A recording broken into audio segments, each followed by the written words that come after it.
while women in the workplace gender neutral due to rapid change in technology, cultural changes, legislative changes, or women still face challenges due to entrenched gender bias and does it continue to be relevant? We have with us today eminent honorable judges of the High Court of Delhi, senior advocate and general counsel who have broken the glass ceiling in their own rights. We seek to draw upon their experiences, insights and suggestions so that the same can inspire, assure and guide the next generation of women lawyers who have faced similar issues or are facing new challenges. So a brief introduction of our eminent panelists. Our first panelist, Honorable Ms. Justice Rekha Palli. She studied in Lady Evans School and graduated from Hindu College. She obtained LLB degree from Campus Law Center. In her career as a lawyer, she has handled various matters of public importance in different branches of law with specialization in service and company matters. She was appointed standing counsel for the High Court of Delhi, Employees State Insurance Corporation and Air Force Schools. She is also appointed as a senior panel counsel for Government of India. She has represented various universities and municipal corporations in the Supreme Court. She was designated as a senior counsel in 2015 and appointed as a judge of the High Court of Delhi on 15th May 2017. Our second panelist, Honorable Ms. Justice Tara Vitasda Ganju, studied at Sardar Patel Vidyalaya. She is a graduate of Lady Shri Ram College and obtained her Bachelor's of Law degree from Campus Law Center. She continued her education in law in the United Kingdom, receiving the British Chevening Scholarship, awarded by the British High Commission in 1999. She also pursued online diploma in international acquisitions and mergers at College of Law, UK. She is a certified mediator, and thereafter she attended an advanced international seminar on mediating effectively at Pepperdine Law School, USA. In her legal career, she has advised on matters in a wide range of legal areas, including property, inheritance law, civil laws, etc. She has also assisted the Delhi High Court as an arbitrator, mediator, and amicus curiae in third-party disputes. She was appointed as a judge of the High Court of Delhi on 18th May 2022. Our third panelist, Mr. Rukumar Chaturvedi, the senior advocate designated by the Honorable Supreme Court of India in January 24. She registered as an advocate in 2000 and got qualified as an advocate on record in 2017. She secured a gold medal in LLM specializing in comparative federalism and administrative law, and she was an assistant professor in NLIU, Bangalore. She was also the additional advocate general for State of Madhya Pradesh and Supreme Court. And our fourth esteemed panelist is Ms. Payal Khanna, Director of Legal Risk Management and Compliance for DB Schenker's India Cluster, where she oversees the legal compliance and risk functions of one of the leading logistic providers in the region. She has a bachelor degree from Amity Law School and more than 16 years of diverse legal experience in various industries, including FMCG, automotive, and logistics. So, I would like to share some statistics and observations from a law firm perspective. Now, the gender parity indicators in Khaitan and Company, it shows that male-female ratio at our firm is 65 to 35 for the past 3 years. It's really increased from when I joined, when there were only 2 women partners.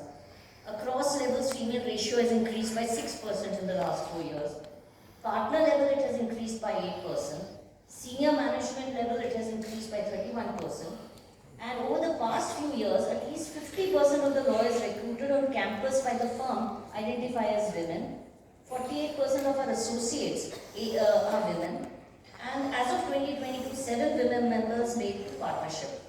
Now, on the other hand, we continuously have these listening circles where some of the problems still faced by women are lack of mentoring, interrupted career trajectories. They tend to be subjected to stereotypes, have to work harder to prove themselves. So therefore, would it be correct to say that in emerging challenges faced by women, gender has no relevance?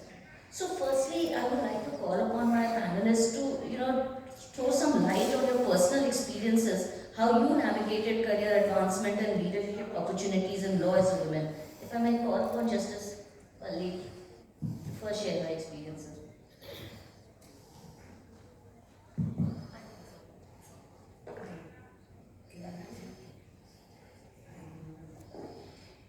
Firstly, thank you for inviting me, giving me this opportunity to spend the afternoon with such lovely ladies who are all very, very keen to succeed in this profession, which was earlier known as a men's profession. At least 100 years ago, there was the first lady lawyer who had to get enrolled had to fight for her right. Now coming to a question, whether it has lost the question of gender, has it lost its relevance? I mean, to decide this, it's a very complex question. There are two things. We have to first see where we have reached, and then realize what are the difficulties which we are facing. As far as our achievements are concerned, if you look at 50 years ago or even why go 50 years, even when we joined the bar and when I joined the bench 8 years ago, there were just 3 lady judges. Now we are 9 of us. 9 of us is quite a handful for all these male judges to handle. That much I can tell you. Now they can't. So that difference itself comes. So we are making strides gradually, and all of them on their own merit. I mean, all of you are paired. You can't say that none of them is working, or it's not that they are giving dates only. All of them are working individually in their own, to the best of their capability and delivering. So we have made a lot of strides, but to say that gender has lost its relevance will be a very, very far-fetched statement. There is still a bias, there is still a little resistance, even from clients and law firms. I don't know Khaitan and company, if she's given the figures, I don't know whether it's projected figures or whether it's a true one. But even if they are true, it may be an exception. Other law firms, they may take a lot of girls, but to reach the top, how many are reaching is still a big question. It's not that nobody is reaching, but not the number who are joining. The number of girls who join the law firms and the number who reach the top. Maybe some of them leave on because of their own difficulties, because ultimately as women we all have to take care of a lot of things. Even today when I leave my house, I have to tell at least I don't cook now. I don't have the time, I can only cook judgments now.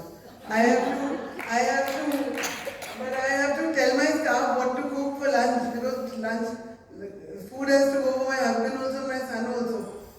So we have all those. Maybe some girls did not reach the top because they were overawed by those responsibilities. But my advice to you, so her question that it's lost its relevance, I will not say. But yes, it's now time we are being noticed, and if we are delivering, we are being given our credit. It's a little harder.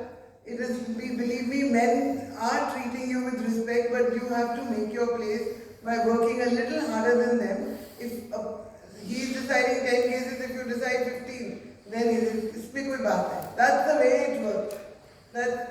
So it is changing, no doubt about it.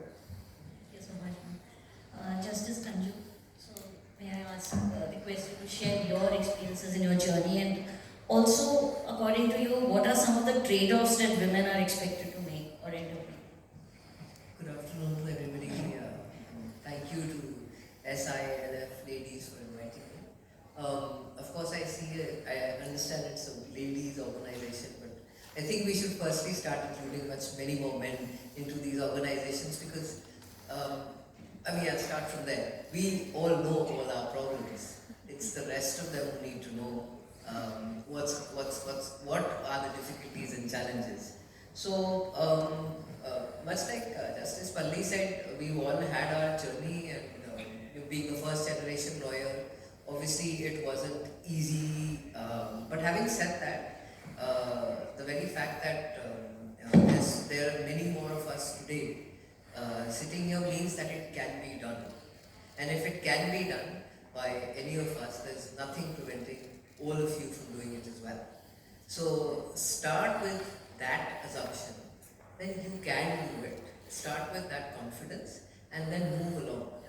You'll find that the path is a little tougher, yes, I completely agree, than our male counterparts. But then aren't women always the best at multitasking? I mean, I found that I had to multitask all the time. But then there were facilities, for example, for instance, from being pure litigation for the first first few years. Once I had my children, I quickly switched to doing more firm work or corporate work, but from my home office.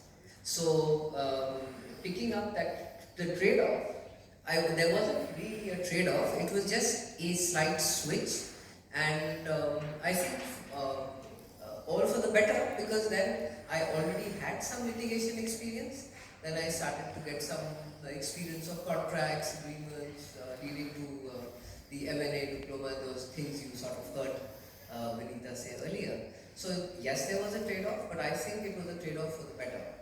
Yes, I did sort of take a pause and step back, only to come right back with a different set of skills. So by all means, don't take it as something, don't take it as a setback, don't take it as something or a trade-off. You can do it, you just have to find what works for you and take it from that.